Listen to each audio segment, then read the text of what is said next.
Estimados oyentes, ¿cómo están? Muy buenas tardes. Nuevamente con ustedes el doctor Alberto Fernández en nuestro programa de los martes Musicalmente. Hoy día vamos a tratar un tema que es nuevamente un tema muy importante de un fenómeno que está sucediendo y que muchos no nos podemos explicar y que es producto también de este proceso de pandemia, ¿no? Recuerden ustedes, cuando empezó la pandemia probablemente el estrés y el temor nos gobernó por mucho tiempo y nuestros temores mayores estaban relacionados con quién era en realidad este enemigo que nos estaba atacando, qué características tenía, cuándo nos iba a atacar, por dónde nos iba a atacar, cuánto iba a durar, y estas preguntas que no tenían respuesta ni siquiera de quienes conocían, ni de los profesionales especialistas en infectología, ni de los epidemiólogos, podíamos obtener una respuesta que nos diera tranquilidad, una respuesta que nos permitiera poder tener por lo menos la posibilidad de poder planificar qué va a pasar en el futuro, ¿no? Y hemos pasado pues por la experiencia que a pesar de que el virus ha comenzado a mostrar ciertas características, sigue todavía teniendo condiciones cambiantes y seguimos aprendiendo aún cómo atacar este enemigo invisible. Tenemos claro que la forma en que la pandemia nos ha atacado, la cantidad de personas que lamentablemente han fallecido en este proceso y el número de contagios ha sido sumamente alto. Estamos aparentemente en una disminución de los procesos, pero toda esta situación nos obligó a tener previsión en relación a la posibilidad de ser contagiados. Entonces nosotros fuimos cumpliendo periódicamente con aquellas restricciones propias del cuidado sanitario que nos iban informando las autoridades del Ministerio de Salud para poder evitar justamente el contagio y tener complicaciones posteriores. Y probablemente la indicación mayor, más potente y en mi opinión más eficaz ha sido por supuesto el mantener el distanciamiento social y el uso de mascarilla. Hoy con la experiencia sabemos que ambas cosas probablemente son lo más importante o en todo caso son los instrumentos más eficaces para poder evitar justamente el contagio. Lamentablemente por las características de nuestra sociedad y por el hecho fundamental de que el 70% de nuestra economía depende fundamentalmente de los negocios informales, ¿no? Esto ha generado que haya sido muy complicado poder cumplir por lo menos con el mandato de mantener el distanciamiento social, porque era muy complicado pedirle a las personas que no salgan a trabajar, ¿no? Cuando ganaban sus honorarios día a día, ¿no?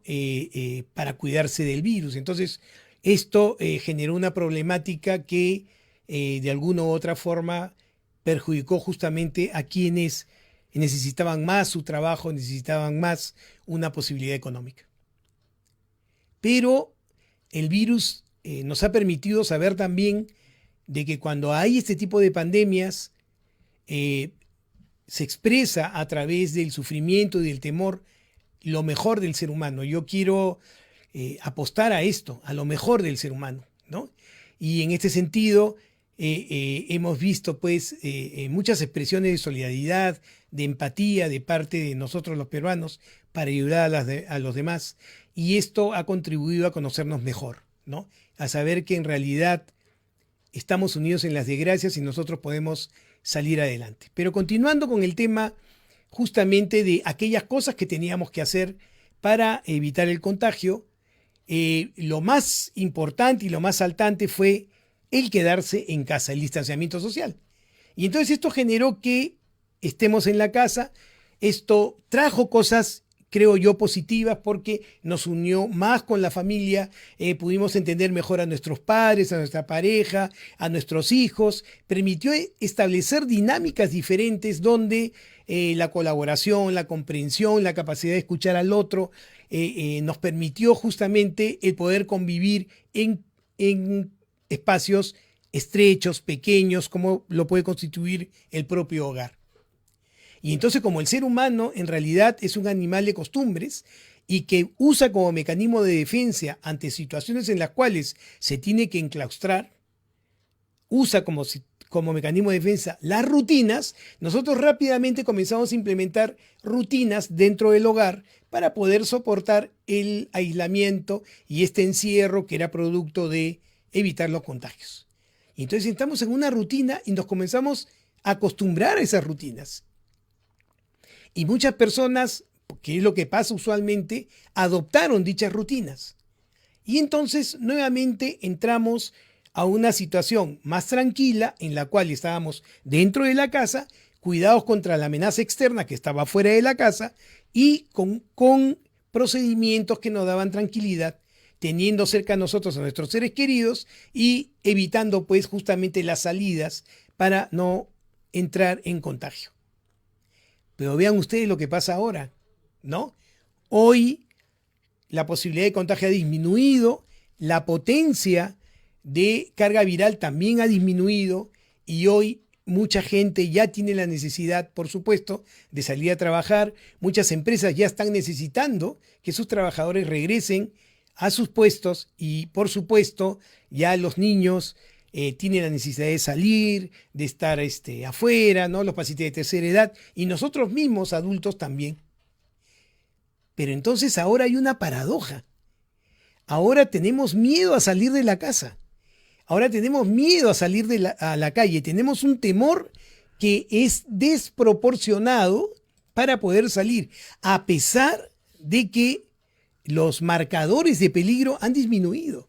Y esto está generando justamente que mucha gente haya optado inclusive por conductas obsesivas con respecto al cuidado, exagerando muchas veces el cuidado, martirizando a sus familiares con respecto a este cuidado, ¿no? Y aumentando el temor y el peligro, la sensación de peligro de salir a la calle, ¿no? Y ahora el problema se invierte. Ahora no podemos salir. Ahora no podemos darnos el lujo de salir y respirar o ir a trabajar cuando, como les digo, los marcadores han disminuido.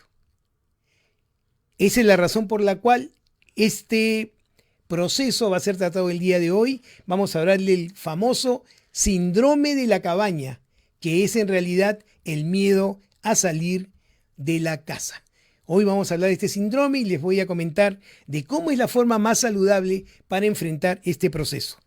No se olviden, siempre estamos atentos, por supuesto, a sus llamadas. Para cualquier pregunta nos pueden llamar al 512-6161. Saben ustedes también que nos pueden preguntar cosas que no estén necesariamente relacionadas con el tema. Sobre salud mental, yo entiendo que a veces causa mucha angustia el no conocer y vamos a estar también pendientes de esas preguntas con respuestas cortas para regresar nuevamente a la posibilidad de seguir desarrollando el tema.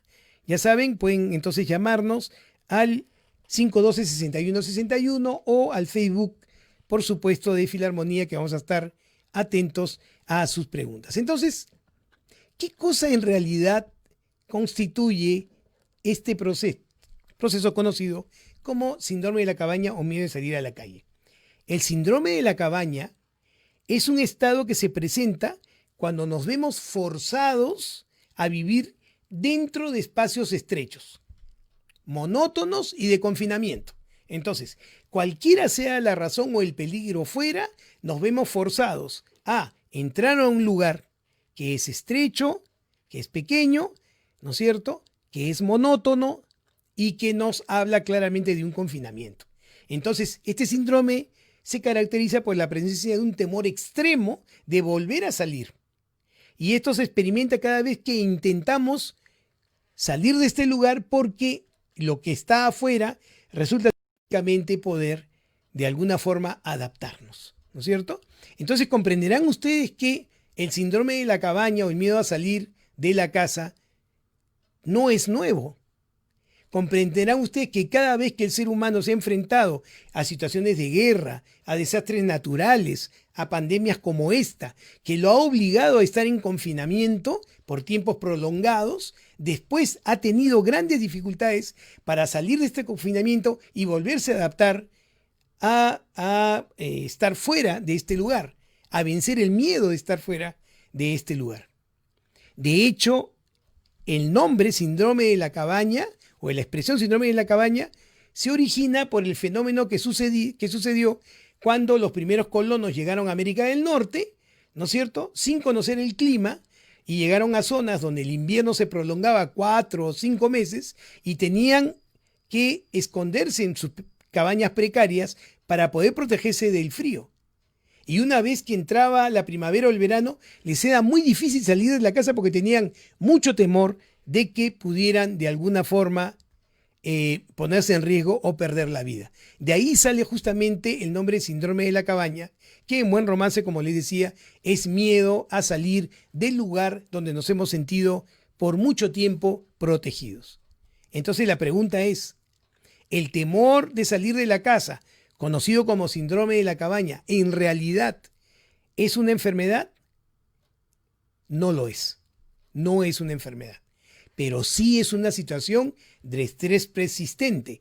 Es una situación de estrés persistente que si se mantiene en el tiempo, y ya lo hemos aprendido en alguna otra reunión donde hemos hablado del estrés, al perder el estrés objetivo, ¿no es cierto?, y volverse crónico, puede comenzar a producir alteraciones de la salud general y eso entonces efectivamente convertirse en una enfermedad. Pero el síndrome de la cabaña o miedo a salir a la calle no es una enfermedad, es una situación que se puede explicar claramente por lo que el individuo está viviendo. Entonces es importante recordar que el ser humano, como les había dicho al principio, tiene una gran capacidad de adaptación. Y para poderse adaptar, crea rutinas para poder disminuir la ansiedad. Entonces, los seres humanos, en este caso nosotros, cuando nos hemos visto en la necesidad de combinarnos dentro del hogar, entonces hemos comenzado a crear rutinas para disminuir nuestra ansiedad. Y muchas veces, ¿no?, y lo podemos reconocer entre nosotros, las rutinas han sido saludables. Como les digo, las rutinas de mejor comunicación, escuchar al otro, de empatía, de comunicación, han mejorado muchísimo entre las familias, ¿no? Claramente ha habido un grupo que nunca se ha terminado de adaptar y que se debe a condiciones que ahora nosotros vamos a señalar, pero la mayoría de las personas se ha podido adaptar. Entonces, mientras que en los primeros días nos era muy complicado estar confinados, ¿no?, con el tiempo hemos ido soportando este proceso hasta que hemos llegado a un acostumbramiento a través de las rutinas que hemos creado, ¿no es cierto? Entonces, ¿cuál es el síntoma más importante del síndrome de la cabaña o miedo de salir de la casa? Es el miedo, el temor. Ese síntoma, el miedo o el temor, puede ser lo suficientemente grande como para que nos impida salir. Literalmente, nos impida salir, ¿no? Y entonces tenemos que manejar ese temor, tenemos que hacer uso de nuestras capacidades para poder manejar ese temor y poder resolver, por supuesto, el problema. Vean ustedes, recientemente salió un estudio en Europa que muestra que 7 de cada 10 personas que viven en confinamiento en su casa por el coronavirus tienen terror de salir de su casa, que preferirían quedarse en su casa permanentemente. En consecuencia, entonces, en buen romance, hoy el síndrome de la cabaña, que es el miedo de salir a la calle, ¿no es cierto?, salir de la casa, es producto de esta pandemia y el temor mayor, por supuesto, es entonces contagiarse. Muy bien. ¿Cuáles son los factores externos, los factores que nos rodean, que hace que el síndrome de la cabaña sea más intenso, sea más complicado de resolver?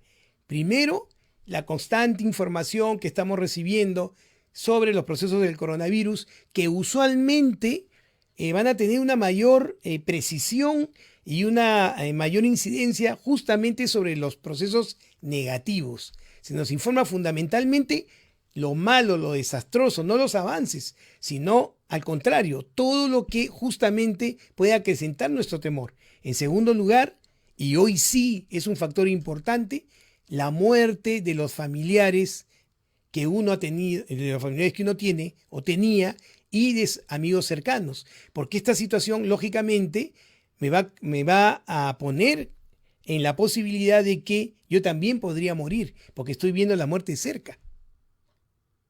Por lo tanto, es un factor sumamente importante. Hemos hablado del duelo en aquellas personas que han perdido sus familiares por el coronavirus. Y recuerden ustedes, habíamos dicho que hay familias que han perdido varias personas, es decir, ha habido múltiples duelos y esto puede hacer lógicamente que sea mucho más difícil salir de la casa en la posibilidad de que uno mismo vaya a perder la vida. Lo otro es la constante sensación de que si me contagio, los servicios de salud no van a estar en capacidad de poderme atender. No van a haber camas UCI, o no va a haber hospitalización, o no va a haber oxígeno. Y todo esto condiciona entonces mi temor para salir a la calle. Y lo que es peor, vamos a suponer que yo decido salir a la calle. Tomo todas mis previsiones. Me pongo mi mascarilla, por supuesto, guardo el distanciamiento social, sigo todos los protocolos, pero las otras personas no lo hacen.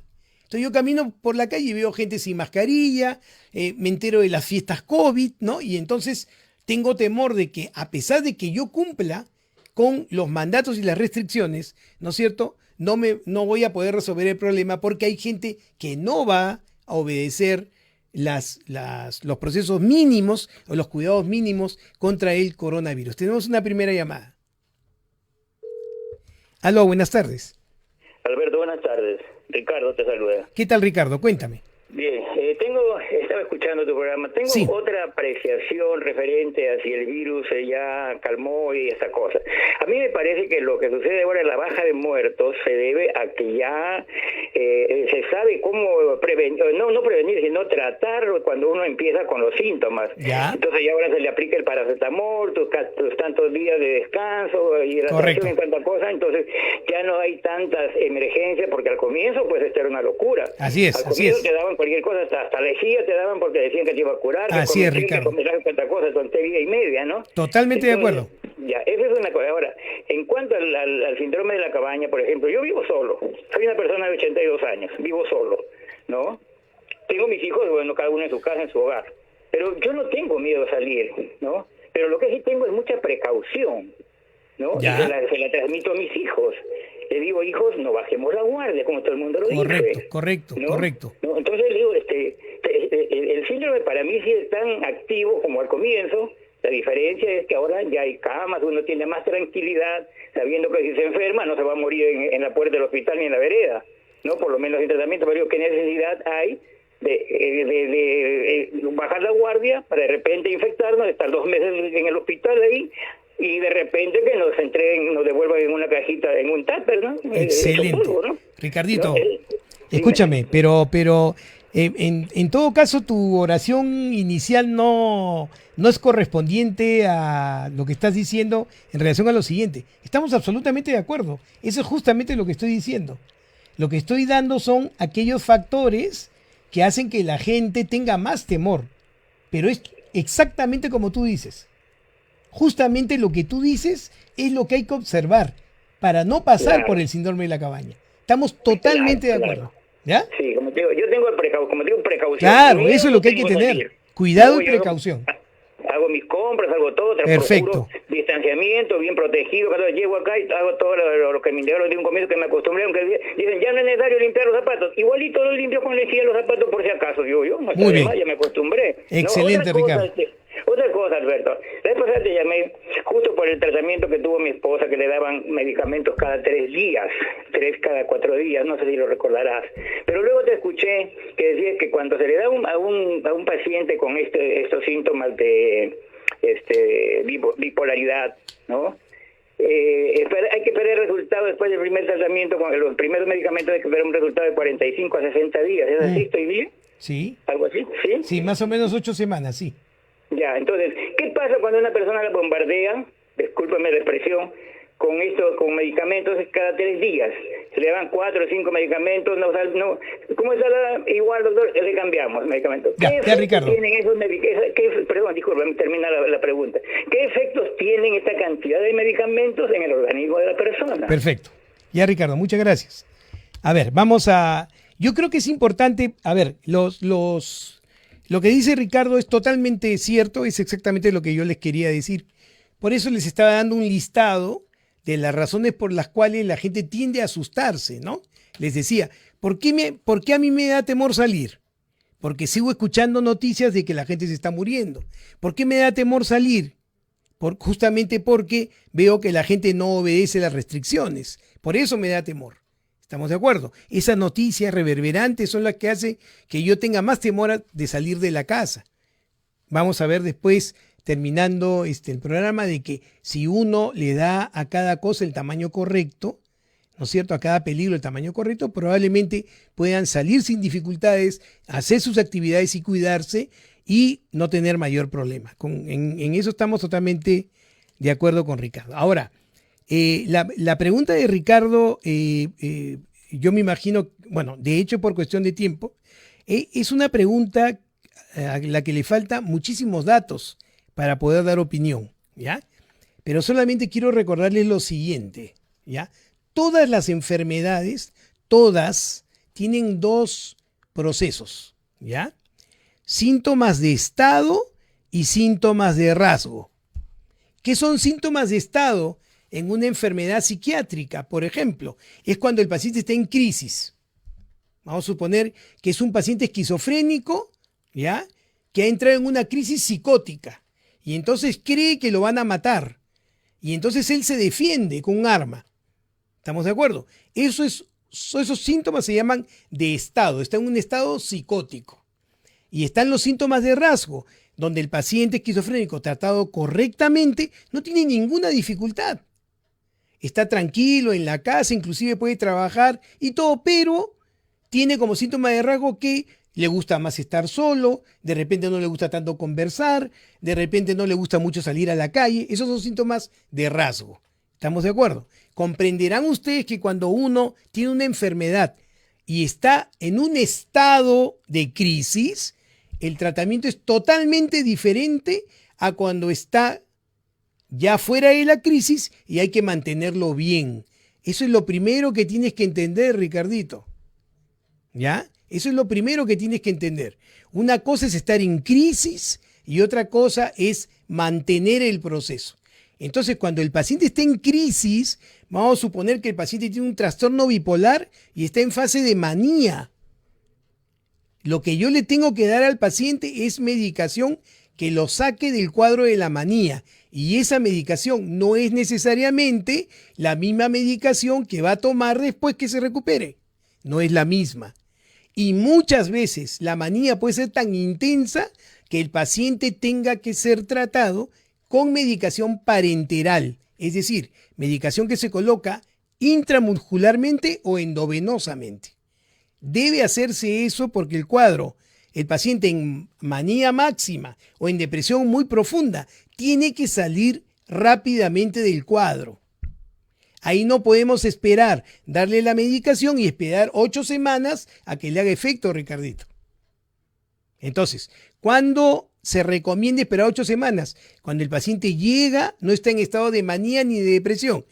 Es un bipolar que hay que regularle la medicación, entonces yo empiezo con la medicación y espero 4 a 8 semanas porque el paciente no está en peligro, se puede esperar. Pero si un paciente llega en estado psicótico o maníaco, no podemos darnos el lujo de esperar 8 semanas a que eso mejore, porque hay que sacarlo rápidamente del cuadro. Porque si ese cuadro se mantiene, el pronóstico de la enfermedad empeora. Esa es la razón por la cual, cuando un paciente llega en crisis, hay que darle medicación que usualmente, si la crisis es muy intensa, es medicación parenteral, sea intramuscular o endovenosa. Esto para aclarar el concepto de cuánto tiempo hay que esperar cuando se coloca un fármaco. Por ejemplo, si un paciente llega a mi consultorio en un cuadro depresivo y ese cuadro depresivo es moderado, pero el paciente no tiene ideación suicida, sabe lo que le está pasando, está buscando ayuda y tiene una ansiedad moderada y está en condición de poder recibir la medicación y quedar en observación, entonces le daré la medicación y esperaré. ¿Cuánto se demora el antidepresivo en hacer efecto? 7 a 21 días. Y eso se le explica al paciente. Pero si me llega un paciente con la convicción de que se quiere matar, yo no puedo darle la medicación y mandarlo a su casa y decirle, espérate 7 a 21 días que se resuelve el cuadro. ¿Qué tendré que hacer? Lo tendré que hospitalizar. Y entonces voy a usar medicación mucho más intensa, puede ser inclusive medicación parenteral para sacarlo de la ideación suicida, porque si no se va a morir. Entonces son situaciones diferentes, ¿no? Pueden ustedes verlo en cualquier otro proceso. Les voy a poner otro ejemplo para que quede clarísimo, ¿ya? El doctor Alberto Fernández, tuvo un infarto en 2013. ¿Estamos de acuerdo? Yo llegué al hospital en pleno infarto. ¿Qué hicieron? Me subieron a UCI y me hicieron una intervención inmediata. ¿Estamos de acuerdo? Ahora yo tomo una medicación para evitar que me vuelva a dar.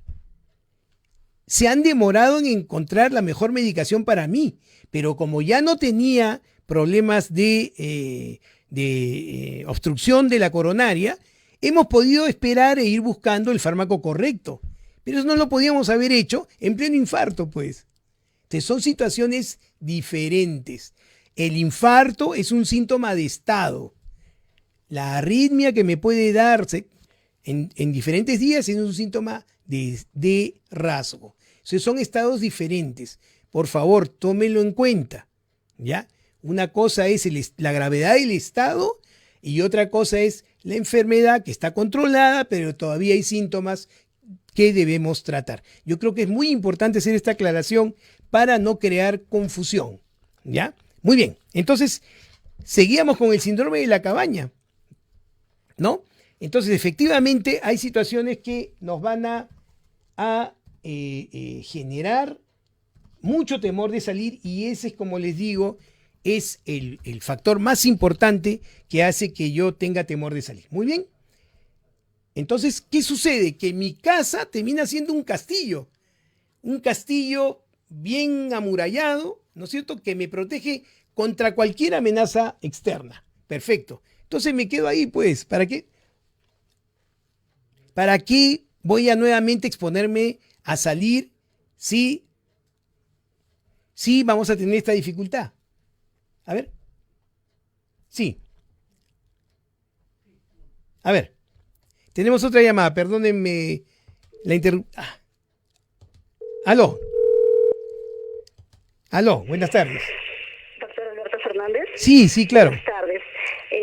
Está muy interesante su programa y Gracias. creo que nos va a servir de muchísimo todo lo que el día escucharemos en sus explicaciones, pero me gustaría, tengo una pregunta concreta. Sí. ¿Qué pasa con las personas que están justamente atravesando por el síndrome y son personas jóvenes que tienen que salir a trabajar?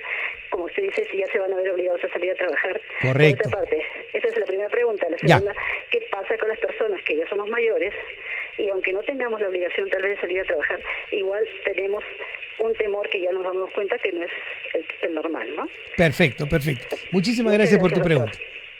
Excelente pregunta. Permítanme, yo voy a contestar esa pregunta, por supuesto, es muy importante, pero permítanme solamente redondear el concepto para que ustedes puedan entender por qué es importante el tema, porque algunas personas pensarán, no, pero yo también tengo miedo de salir, pero igual salgo. Les digo, en muchas personas el temor puede ser tan importante que efectivamente no puedan salir por el tamaño del temor, ¿ya? Entonces, ya hemos visto cuáles son las razones externas por las cuales uno puede tener este síndrome de la cabaña o miedo de salir. ¿Cuáles son las razones personales? ¿Qué es lo que sucede? Miren, primero, si la persona tiene factores de riesgo para el coronavirus, va a tener mucho más miedo de salir. Es decir, si es de la tercera edad, tiene un problema cardiovascular, es obeso o es diabético, ¿no es cierto? Tiene todos los factores de riesgo, lógicamente va a tener mucho temor, mucho mayor temor de salir.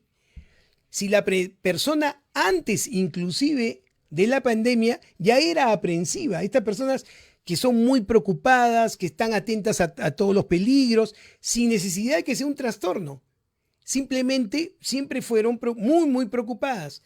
Cuando ha entrado la pandemia, entonces toda su personalidad aprensiva se va a multiplicar por 4, con razón, ¿no es cierto? Aquellas personas que han pasado el confinamiento solos. ¿Por qué? Porque las personas que pasan el confinamiento solos hacen que sus rutinas sean más intensas. Entonces les es mucho más difícil salir. Claro, no es el caso de Ricardito que nos ha llamado, que nos ha dicho que él va y entra y ha hecho su su confinamiento solo, pero eso es una excepción a la regla, eso no es lo usual. Generalmente el confinamiento solo hace más difícil la posibilidad de salir.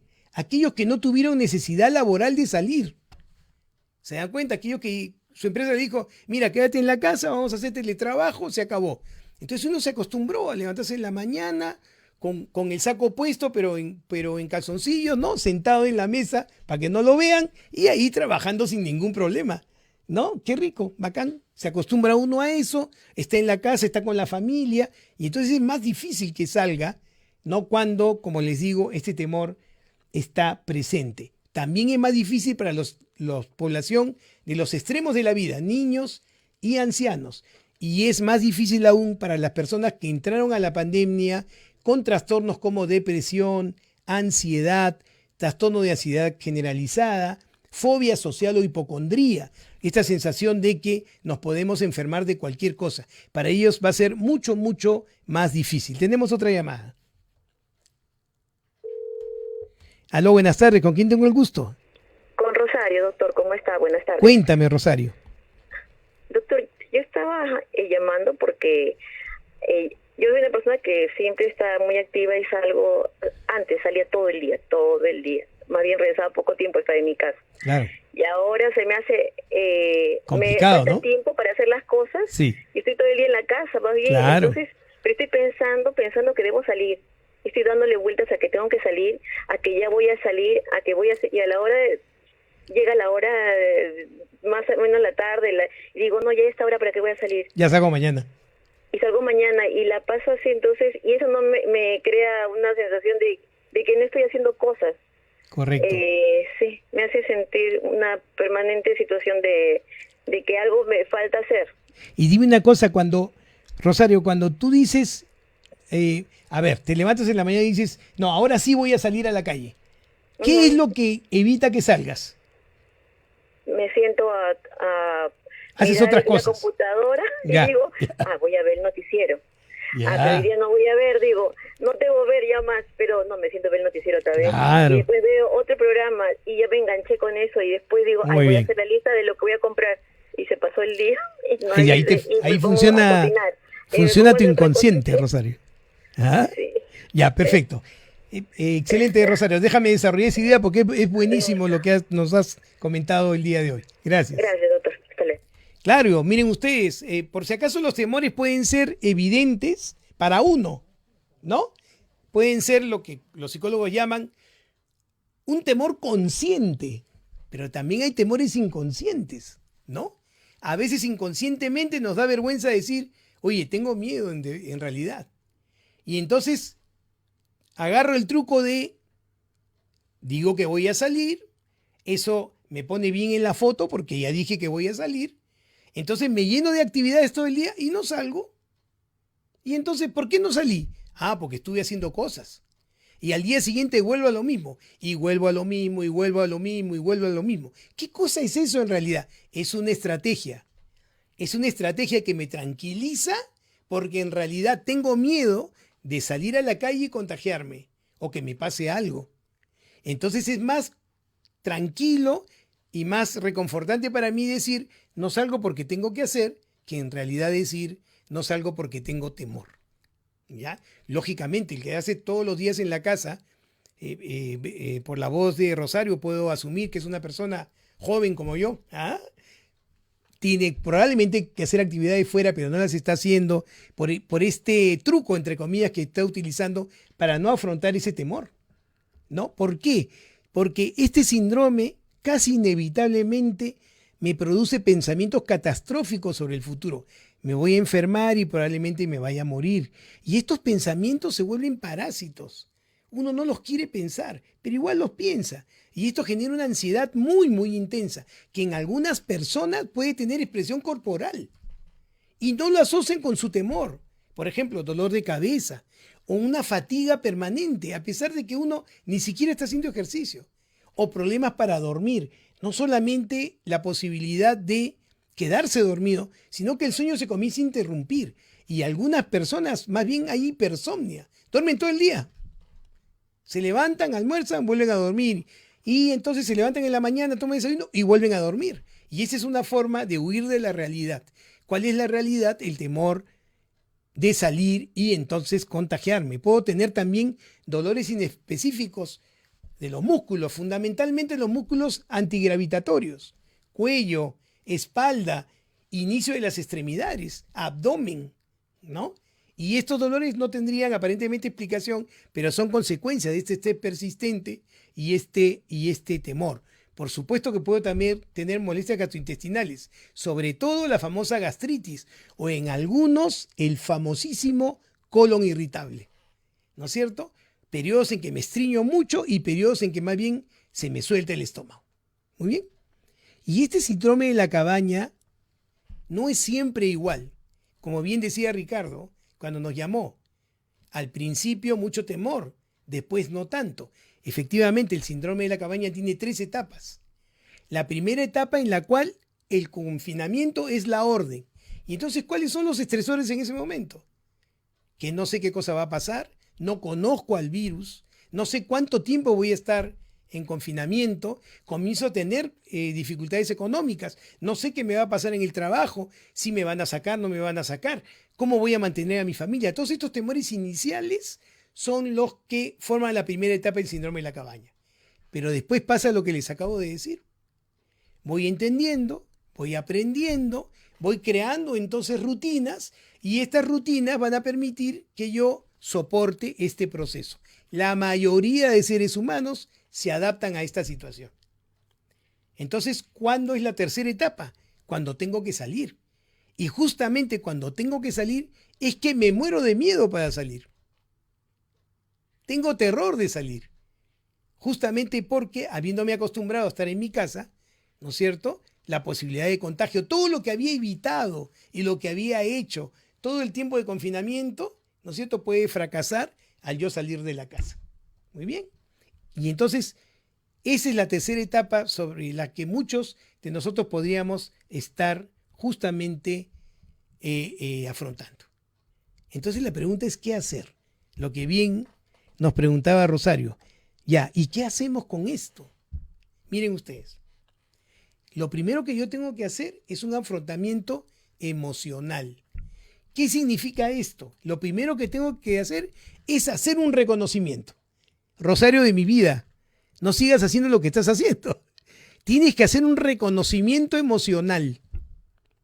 ¿Ya? Entonces, ¿cómo hago esto? Primero tengo que aceptar que tengo miedo, pues. Tengo temor. Me da angustia salir. Y tengo que reconocer. Y es justo que lo tenga, además. No es malo tener temor. No es malo sufrir, tener ansiedad, que en este caso es situacional. Al contrario, el temor y la ansiedad le sirven al ser humano para poder implementar conductas funcionales para poder resolver los problemas. Entonces no es malo tener ansiedad, no hay que huir de la ansiedad. Hay que afrontarla, porque la ansiedad es un indicativo de que tenemos algo que resolver. Entonces reconozco la ansiedad y reconozco su intensidad. Una vez que reconozco la ansiedad, ¿qué tengo que hacer? Tengo que jerarquizar mis pensamientos. Es decir, tengo que jerarquizar mis temores. Vamos a suponer que yo tengo 4 temores. ¿Ya? Que me contagie. 1, la delincuencia. 2, que no encuentre ayuda. 3, que al romper mis rutinas que aprendí en la casa, las vaya a perder, inclusive las buenas. Entonces estos 4 pensamientos que me dan temor, tengo que ponerlos en orden. ¿Cuál es el que más me angustia? ¿Cuál es el que menos me angustia? Y entonces ir resolviendo de mayor a menor. Si el que más me angustia es el contagio, entonces haré mi análisis.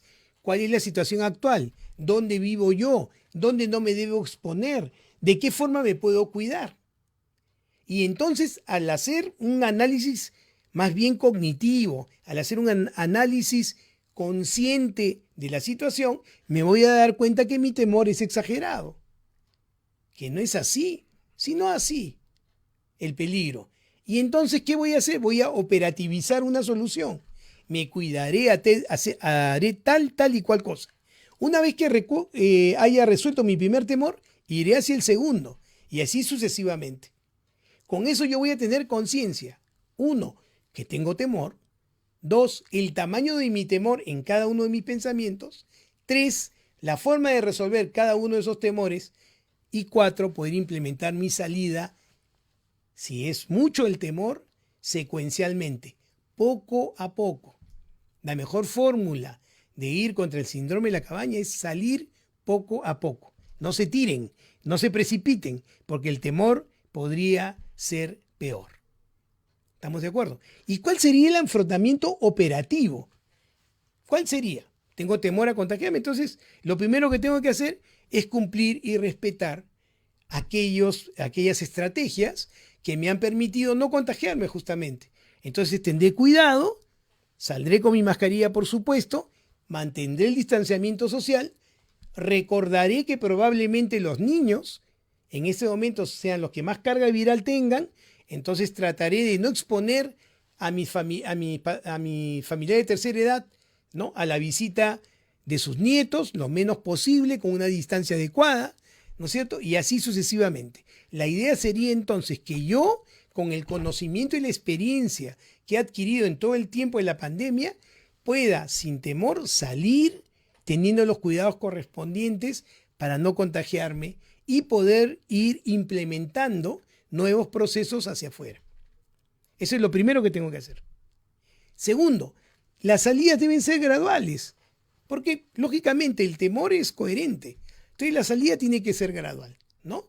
Primero, si tengo la posibilidad, saldré a hacer mis compras cerca de la casa, ¿no es cierto? Después me extenderé hacia conductas de mayor alejamiento. De repente tengo que ir a una consulta, de repente tengo que ir con el maestro de mi hijo. Entonces iré alternando estas salidas hasta que logre sentirme seguro en la calle con todas las previsiones del caso, ¿no? Entonces, lo segundo es la salida gradual. Debe ser gradual. Tercero, tengo que tener la libertad de hablar de lo que siento. No soy débil porque sienta temor. No soy débil porque tenga ansiedad. Es normal tener eso. Es débil el que lo trata de ocultar. Porque trata de ocultar sus miedos y su ansiedad es porque de alguna forma tiene vergüenza de que el otro lo vea débil. Pero no es una debilidad. Hay que reconocer, tengo ansiedad, tengo temor. Y vamos a hacer las cosas de tal forma que todo vaya a salir bien. Entonces tengo que comentar. Y me voy a sorprender. Cuando yo comience a hablar con mi familia y mis familiares me digan, pucha, menos mal que lo dijiste porque, ¿sabes qué? Yo también me muero de miedo, sino que me da vergüenza decirlo. ¿Se dan cuenta? Y entonces, juntos los familiares, entendiendo que todos tienen temor, se sentarán, compartirán ese temor, como les digo, jerarquizarán sus temores y comenzarán a resolver cada uno de ellos. Por supuesto que sí, ¿ya? Lo otro es que, señores, tienen que pensar en positivo. Pensar en positivo no significa tener una perspectiva y alegría loca sobre el futuro. No, nada va a pasar, todo está bien. No. Pensar en positivo es, yo voy a hacer todo lo que esté en mis manos a través de mi cuidado personal y de mi familia para evitar el contagio y probablemente logre ese objetivo.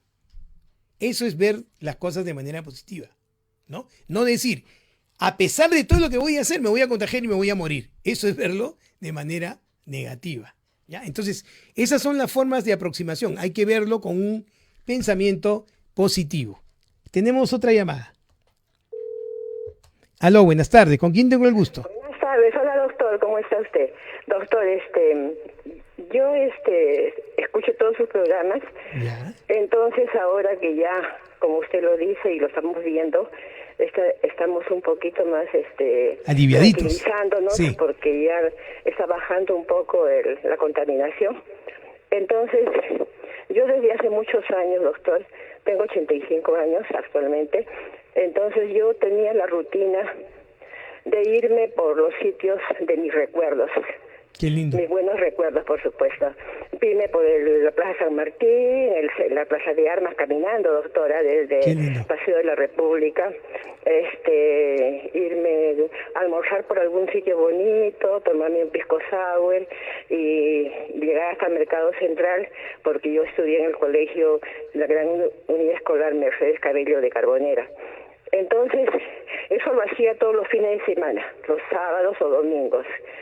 Bueno, he estado esperando, doctor, con paciencia, ocupando mi tiempo en cosas útiles, buscando qué hacer dentro de la casa porque yo vivo sola, no saliendo, cumpliendo el protocolo, por supuesto, y los domingos llamar a la familia telefónicamente porque ya prácticamente las amistades ya no se acuerdan de uno, ¿no? Pero ¿qué encuentro? Todos los teléfonos en mensaje. Entonces no puedo conversar con nadie. Me llaman los hijos, bueno, algunas poquitas familiares, y lo único que hacen es recomendarnos: no salgas, no hagas esto, del otro. Ya no hay un tema de conversación que no sea solamente esta bendita enfermedad. Entonces, doctor, las cosas que estoy haciendo se me están agotando, son más de 6 meses en que, bueno, estoy buscando qué hacer todos los días desde que me levanto. Ya no quiero ver televisión porque las noticias son cada vez peor, ya están deformando muchos, ya hasta creando pánico, ¿no? Esos falsos vendedores también que recomiendan sus productos. Entonces, doctor, ¿cuándo voy a poder salir? Y también veo ahora que en toda parte hay aglomeración, ¿no? Entonces ves tanta gente en la calle, por los sitios que yo quisiera ir, estoy al borde de entrar en pánico. Ya he tenido depresión varios años y tengo temor de recaer. Correcto. Doctor, no te preocupes, déjame, te voy a dar una orientación. Amigables. Perfecto, Gracias, no te doctor. preocupes. Gracias. Listo. Chao. Muy bien. ¿Ven? Este es un ejemplo claro de lo que les estoy diciendo, ¿no? Nuestra oyente ha hecho su aislamiento social, su restricción sola. Pero miren ustedes, ella ha intentado hacer rutinas, ¿ya? Y le ha permitido pasar todo este confinamiento, pero hoy hay una paradoja, ¿no? Ella quisiera salir, pero tiene mucho temor de salir porque aquellas cosas que ella hacía rutinariamente, tiene ella la contabilidad de no poderlas hacer aún, lo cual no es necesariamente cierto. ¿Qué habría que hacer? En este caso, aplicar la estrategia que les había comentado, ¿no? Claro, no salir de frente de su casa e irse a pasear y dar la vuelta a la Plaza San Martín, no. Pero puede iniciar primero paseos cortos en la tarde, ¿no? Que hay menos gente. ¿A qué hora hay menos gente en la calle? Generalmente entre las 10 y las 11:30, y en la tarde entre las 3 y las 4:30. Uno puede movilizarse con menos gente porque todavía la gente no se está trasladando, ¿no? Entonces comenzar a salir a pocos. De repente a la tienda de la esquina, de repente a un parque cercano, sentarse, ver el horizonte, por supuesto, ver el cielo, todas estas cosas que podemos hacer solo porque somos humanos, los privilegios que nos da el ser humano y poder tener contacto con el medio ambiente.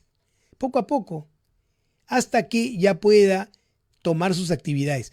Probablemente alguna de las actividades que ella hacía ya no las va a poder hacer, porque es verdad que muchas cosas han cambiado por la pandemia, pero podría descubrir cosas nuevas para hacer, ¿no? Y no perder las buenas costumbres. Por si acaso, en la televisión no solamente hay noticieros, ¿ah? Hay buenos canales donde pasan programas culturales, musicales, que también pueden ser una posibilidad de entretenimiento. Bueno, y si tienes cable, probablemente pues una buena serie en Netflix podría ser una buena alternativa, pero en realidad lo que hay que procurar es salir poco a poco para poder recuperar esta cotidianidad que le daba mucha salud a nuestro oyente, que es de tercera edad. Caminar es maravilloso, caminar es extraordinario. Algunos investigadores están seguros de que la forma más clara de ver cuánta salud tiene una persona es viendo cuánto se mueve, ¿no? No perdamos esa posibilidad. Intenta salir, intenta caminar, con todos los cuidados del caso. No tienen que ser tiempos largos, pueden ser tiempos cortos, pero poco a poco te vas a ir acostumbrando y estoy seguro que te vas a sentir mejor. Es importante lo que nos ha dicho nuestro oyente. Ella ya ha tenido un cuadro depresivo y efectivamente el encierro prolongado puede ser un estresor que genere un nuevo episodio. Evitemos eso, trata de contactarte más con la familia, insiste y ten cuidado en lo siguiente. Mira bien, si no te están contestando con fluidez, tienes que tener la capacidad empática de pensar que de repente ellos también tienen temor. Ellos también tienen mucho temor. Y no es que no te visiten por una cuestión personal, sino probablemente por el propio temor de contagiarse. Entonces hay que ir explorando a pocos, hay que ir empatizando a poco con las personas para poder encontrar un vínculo más adecuado, un vínculo más sano que nos saque de este problema, ¿no? Por eso es importante, tomando justamente esta llamada como el motor de lo que les voy a decir, es importante el rol de la familia. Es muy importante. La familia debe mostrar una actitud comprensiva, debe haber la capacidad de poder escuchar al otro. Y como siempre les digo, escuchar de verdad, ¿no? No hacer que nos escuchen a nosotros. En el Perú tenemos una mala costumbre, ¿no? Todos somos buenos consejeros, todos. Todos sabemos lo que el otro necesita. Y en ese querer ayudar, nunca los dejamos hablar. Para poder ayudar en un problema, lo primero que hay que saber y conocer bien es el problema. Y si no dejamos hablar a la persona que necesita ayuda, no vamos a conocer el problema. Y no porque yo piense que está pasando lo mismo que yo, puedo decir que conozco el problema. Porque todos los seres humanos son un universo aparte y cada uno vive su dolor de manera diferente. Por eso la necesidad de escuchar al otro. Entonces, por favor, cuando escuchen, escuchen de verdad. No interrumpan. No digan, a mí me pasó lo mismo, pero yo salí al toque. No, a mí no me asusta nada. Eso no es escuchar al otro. Eso es chancar al otro. Porque es la forma de decirle, ¿sabes qué? No eres valiente, pues. No eres como yo soy fuerte. Y eso no es cierto. Cada uno toma su dolor y cada uno soluciona su estrés de la mejor manera que puede. Por eso hay que tener mucho cuidado. Escuchar es escuchar de verdad. Guardar silencio y prestar el oído para poder conocer el problema y poder ayudar. ¿Ya? Debemos evitar las burlas, porque también somos burlones, ¿no? Ay, tiene miedo de salir, mira qué maricón. No. No. Dime por qué tienes temor. ¿En qué te puedo ayudar?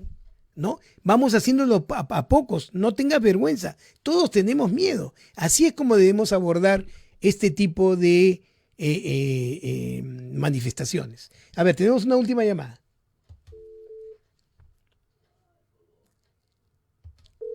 Aló, buenas tardes. No, perdón. Aló. Sí, doctor, buenas tardes. Sí. Mire, quería hacer una acotación a la última señora que llamó. Sí. Yo también vivo sola, también soy mayor de edad, soy de la tercera edad.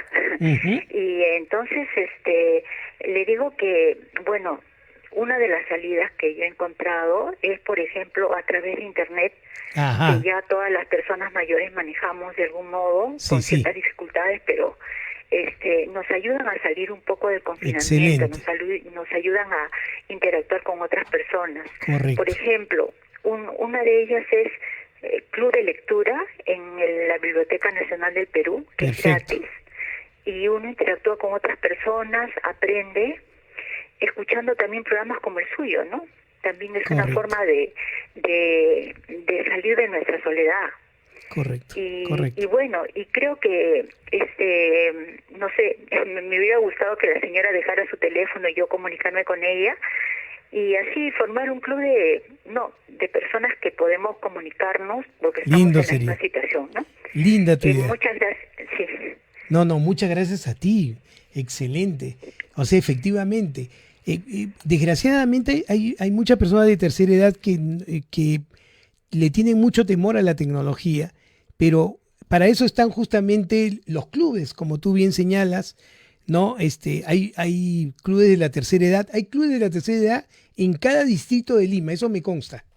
Y hay clubes de tercera edad en todos los centros grandes de salud y también del Ministerio de Salud. Lo que pasa es que muchas veces las personas de tercera, que claramente no es tu caso, ¿cómo se llama? Tienen temor de ir a estos sitios porque piensan que más bien las personas le van a contagiar entre comillas, más vejez, y es todo lo contrario. Son formas regias para comunicarse, contar sus experiencias y descubrir nuevos mundos como el que tú has descubierto, ¿no? Que es el mundo del Internet. De verdad que te felicito y yo estoy seguro de que vas a tener muchísimos más años para disfrutar de todas estas cosas que son novedosas aparentemente, pero que en realidad nos dan una forma diferente de comunicarnos y poder mantener el vínculo. Te agradezco muchísimo. La llamada es un aporte extraordinario. Muchas gracias. Muchas gracias. Gracias. Muy bien, y eso es justamente lo tercero que hay que hacer, lo que ha hecho nuestro oyente, pues hay que ser empático. Miren qué lindo, ojalá hubiera tenido su teléfono para yo hablar con ella. Eso es espectacular. Eso es lo que tenemos que conseguir, empatía. No solamente pienso en mí, también pienso en otro. Yo he logrado una solución al problema, ven, yo te puedo ayudar. Extraordinario, la verdad que esta llamada le pone una cereza al pastel espectacular. Muchísimas gracias por esa llamada. Muchas gracias a ustedes por estar con nosotros. Ya saben, es muy simple, entre comillas. Yo sé que es complicado, pero hay que hacerlo simple. Acepten el temor. 1. 2. Jerarquicen el temor. 3. Solucionen problema por problema. 4. Salgan a poquitos. No hay problema, vayan saliendo a poquitos. No hay ningún problema. 5. Comenten con sus familiares. Familia, escuchen al temeroso. No le metan una patada y sáquenlo a la calle. No, así no funciona. Escúchenlo de verdad, con oídos, con orejas de oír, mejor dicho. Y ayudémonos todos para lograr también solucionar este problema. Muchísimas gracias por su atención.